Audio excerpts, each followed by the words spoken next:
Hey guys, what's going on? Today we're going to be doing problem number 11. We're going to be doing problem number 11 on the 2019 AIME 1. We've got the problem statement right over here. You guys can pause the video and read it for yourself. As for what I'm going to do, I'm going to just show you, I'm going to give you a quick recap of what the problem statement said. Basically, we have an isosceles triangle ABC. We have these three X circles. And these two are externally tangent to the circle omega, and this one's internally tangent to omega, and omega is centered at the incenter of ABC, and it's asking for what the minimum possible value of the perimeter of ABC is. So how are we going to approach this problem? Well, what we're going to first do is find what the radius of circle omega is. So we can write that. Let's let the radius of circle omega be denoted by r sub I, because it's centered at I, the incenter, and we know that this is equal to this length plus that length. Actually, I'm going to draw a line here. It's going to be better. I'm just going to make that line a little bit thinner so you can see things better. But yeah, so what is the radius? What is r sub I? Well, r sub I is equal to this length plus that length. And that is precisely equal to the in radius of this triangle plus twice the radius of O sub A, which we know is defined as this. In this video, we are going to be calling the length BC little a, and we're going to be calling the length AC and AB little b.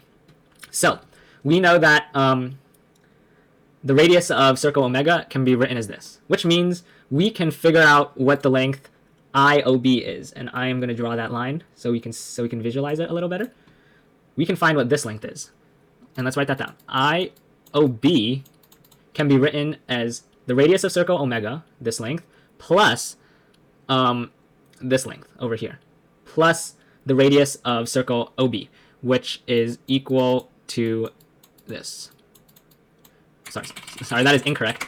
It's equal to the radius of circle omega. Now I'm going to get rid of this line over here. Makes it look like it's a fraction. I'm going to re-add this over here. Boom. And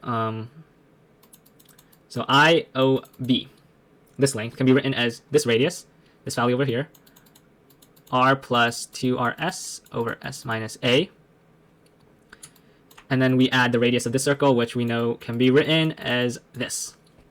So now we have figured out what IOB is equal to. Now what we're going to do, we see X centers, we see in centers. I hope that makes you think to draw the circumcenter. Oops. I hope that makes you think to draw the circumcenter of this triangle. Mark that intersection point. We will call it M in this video. And because this is an incenter, because this is an X center, and because this is the circumcircle, we know that AM, IM, CM, and MOB are all equal. And we're going to call that length alpha. Using Ptolemies' theorem on the cyclic quadrilateral AMCB, we can write some relationships down.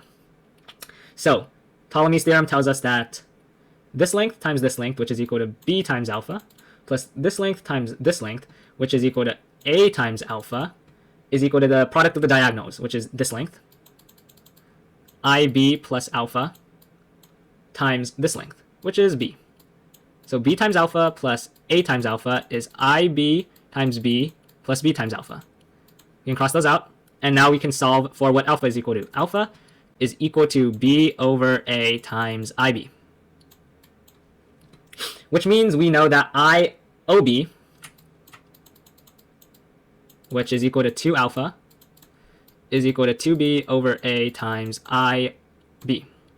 This means, substituting in this value for IOB, we have r plus 2rs over s minus a plus rs over s minus b is equal to 2b over a IB, which means we can write that IB is equal to a over 2b times this value. I'm not going to bother writing it, but you can get the idea. It's a over 2b times this value. But now, let's look over here. We're going to look at this triangle, right? we're looking at this triangle, we can write that IB squared is equal to this length, which is A over 2 squared plus R squared. Now, plugging in this value, oops, that was really bad. Plugging in this value for IB, we find a relationship. We can write a relationship down that relates A and B together, which is exactly what we want to solve this problem. So plugging this value for IB into this equation, we get that A over 2B squared times R plus 2RS over S minus A plus RS over S minus B squared is equal to this, plopped down there. Now let's see, what are we going to do here? Well, let's first let's write what we know R. We can actually solve for what R is.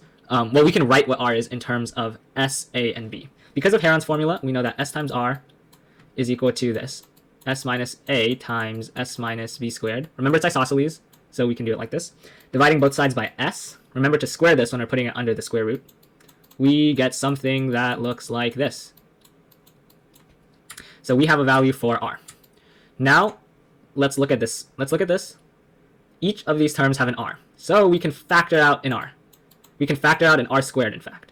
And R squared is just this thing squared, so you just get rid of that square root sign. And we have something like this.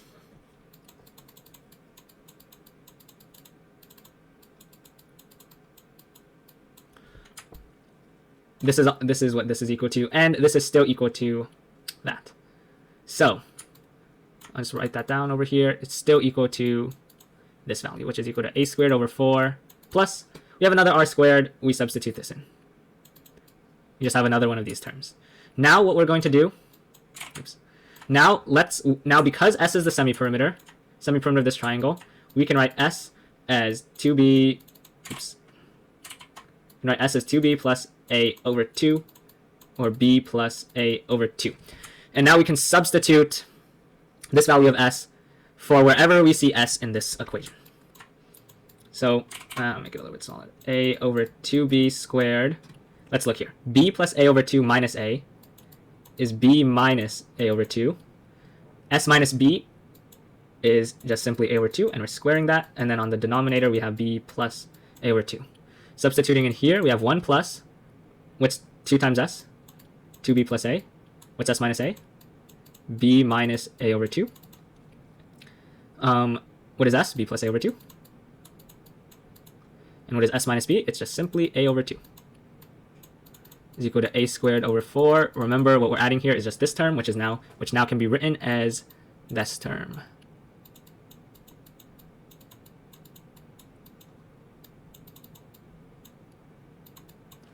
Okay. Now what we can do? Well, we can sort of write this a little bit better. Let's fill that out. Write it like that. We can write this like that. And now we have a simple fraction over here. And what do we have over here? So we are going to write this as one single fraction. So the 1 turns into B minus A over 2 times A over 2, which can be written as AB over 2 minus A squared over 4. This term turns into 2B plus A times A over 2, which just gives me AB. We have a plus A squared over 4. And finally, this term turns into B plus A over 2 times B minus A over 2, which is just B squared minus A squared over 4, difference of squares. And on the denominator here, we have B minus A over 2 times A over 2, which gives me AB over 2 minus A squared over 4. We're squaring this. And now look over here. This is an A squared over 4. This is an A squared over 4.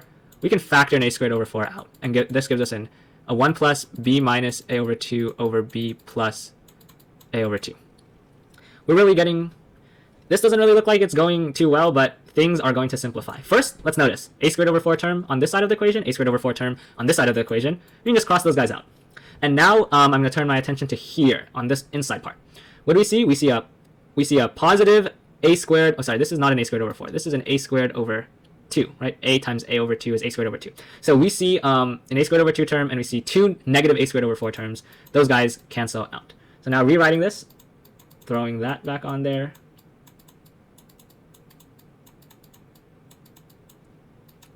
We get, this is a 3AB over 2 plus b squared over an ab over 2 minus a squared over 4 squared.